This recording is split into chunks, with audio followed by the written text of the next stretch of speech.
ಅರಮನೆಯ ಪಂಡಿತೋತ್ತಮರನ್ನು ಬರಬಾರದು. ಅಪ್ಪಣೆ ರಾಜೇಂದ್ರ. ಯಾರಲ್ಲಿ? ನಮ್ಮ ಅರಮನೆಯ ಪಂಡಿತೋತ್ತಮರನ್ನು ಕರೆತನ್ನಿ.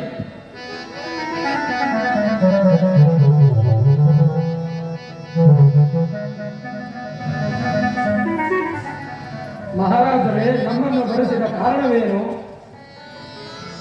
ಪಂಡಿತೋತ್ತಮರಿಗೆ ನಮಸ್ಕರಿಸಿದರು. ಪಂಡಿತರೇ, ನಾರದರ ಸಲಹೆಯಂತೆ ನಾವೀಗಿರುವೆ ನವಗ್ರಹಗಳ ಪೂಜೆಯನ್ನು ಮಾಡಬೇಕಾಗಿದೆ.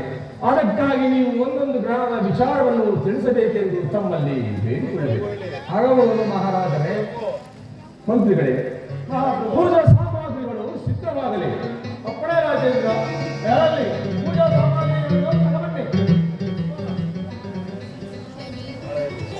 ಮಹಾಪ್ರಭು, ಜಗತ್ತಿನಲ್ಲೇ ಪ್ರಥಮ ಗ್ರಹವಾದ ಸೂರ್ಯಗ್ರಹನು ಕಶ್ಯಪ ಬ್ರಹ್ಮನ ಮಗನಾಗಿ ಜನಿಸಿದ್ದು ಈ ರಾಜ್ಯಕ್ಕೆ ಲೋಕಕ್ಕೆಲ್ಲ ಬೆಳಕನ್ನು ನೀಡುವನು. ಅಂತಹ ಸೂರ್ಯ ದೇವನನ್ನು ಪೂಜೆಯನ್ನು ಮಾಡಿ ಪೂಜೆ ಸೂರ್ಯದೇವರ ಪಾದವೇ ಗೋವಿಂದ.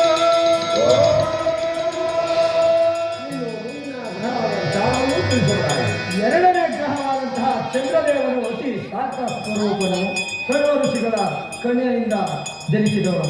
ಅಂತಹ ಚಂದ್ರದೇವನನ್ನು ಭಯಭಕ್ತಿಯಿಂದ ಪೂಜೆ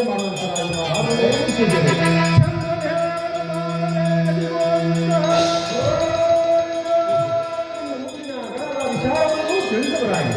ಮೂರನೇ ಗ್ರಹವಾದಂತಹ ಮಂಗಳ ಗ್ರಹವನ್ನು ಲೋಕಕ್ಕೆ ಮಂಗಳವನ್ನು ಉಂಟು ಮಾಡುವನು. ಅಂತಹ ಮಂಗಳ ಗ್ರಹವನ್ನು ಪೂಜೆ ಮಾಡುವಂತರಾಗಿ ಮಾಡುತ್ತಾರೆ. ಮಂಗಳದೇವರ ಪಾದವೇ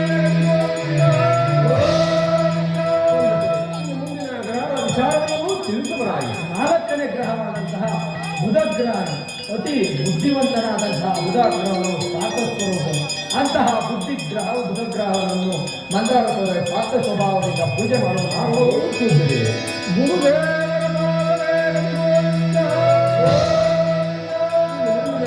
ವಿಚಾರವನ್ನು ತಿಳಿಸುವರಾಗಿ. ಗುರು ನಮ್ಮಲ್ಲಿರುವಂತಹ ಗುರು ವಿದ್ಯೆಗೆ ಅಧಿಪತಿ.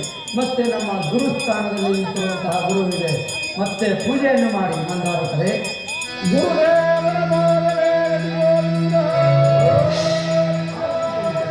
ಗುರುದೇವರ ವಿಚಾರವನ್ನು ತಿಳಿಸುವರಾಗಿ. ಶುಕ್ರಗ್ರಹ ಅತಿ ಧೈರ್ಯಶಾಲಿಯು ಆದಂತಹ ಶುಕ್ರಗ್ರಹನನ್ನು ಪೂಜೆ ಮಾಡುವಂತರಾಗಿ ಮಂದಾರುತ್ತಾರೆ.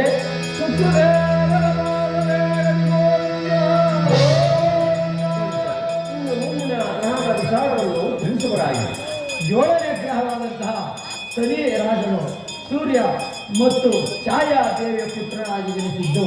ಅಂತಹ ಸೂರ್ಯದೇವನನ್ನು ಶನಿ ದೇವನನ್ನು ಭಕ್ತಿಯುತವಾಗಿ ಪೂಜೆ ಮಾಡುವಂತರಾಗಿ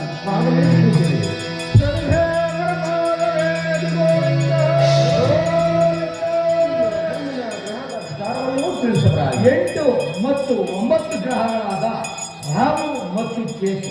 ರಾಹು ಸಿಂಹಿಯ ಗರ್ಭದಲ್ಲಿ ಜನಿಸಿ, ಕೇತು ಶ್ರೀಮನ್ನಾರಾಯಣನು ಮೋಹಿನಿಯ ಅವತಾರವನ್ನು ತಾಳಿ ರುಂಡ ಛೇದವನ್ನು ಮಾಡಿದಂತಹ ನಾರಾಯಣನು ರಾಹು ಮತ್ತು ಕೇತುವರನ್ನು ಸ್ವಯಾಯುಕ್ತವಾಗಿ ಪೂಜೆ ಮಾಡುವಂತರಾಗಿ ರಾಹು ಕೇತುಗಳ ಪಾದವೇ ಗೋವಿಂದ.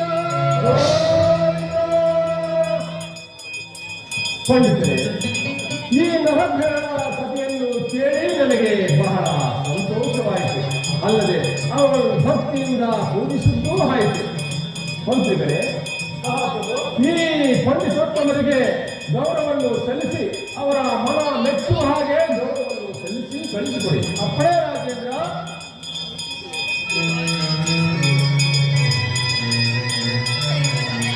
ಈಗ ನಾನು ಹೇಳಿದಂತೆ ಆ ವಿಶ್ವಕರ್ಮರನ್ನು ಪ್ರಾರ್ಥನೆಯನ್ನೂ ಮಾಡುತ್ತೇನೆ. ಓಂ ವಿಶ್ವಕರ್ಮ ಪರಬ್ರಹ್ಮಣೇ ನಮಃ. ಓಂ ವಿಶ್ವಕರ್ಮ ಪರಬ್ರಹ್ಮಣೇ ನಮಃ.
ಬಂದಿದ್ದೇನೆ.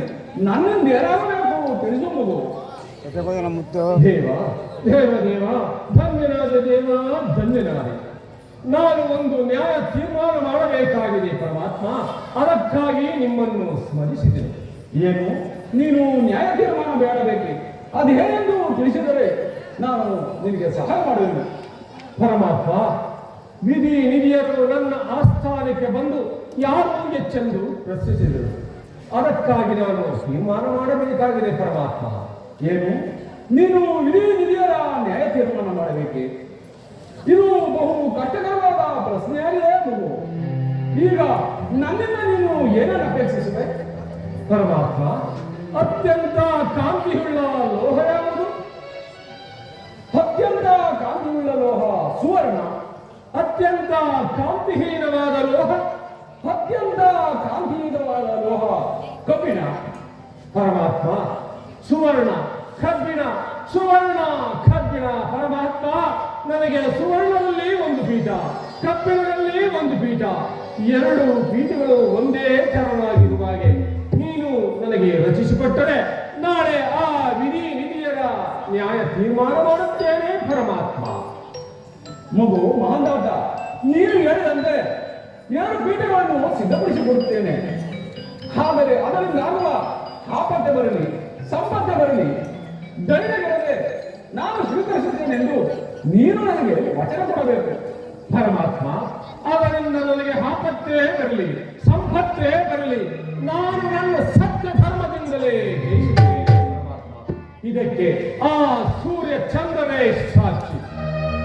ಮಗು ಮಹಾದಾತ, ನೀನು ಹೇಳಿ ಅಂದ್ರೆ ನಾಳೆ ದಿನ ರಾಜಸ್ಥಾನದಲ್ಲಿ ಎರಡು ಪೀಠಗಳು ಸಿದ್ಧವಾಗಿರುವುದು. ಸಂತೋಷವೇ ಮಗು. ಧನ್ಯನಾದೆ ಪೂಜರೇ, ಧನ್ಯನಾದೆ.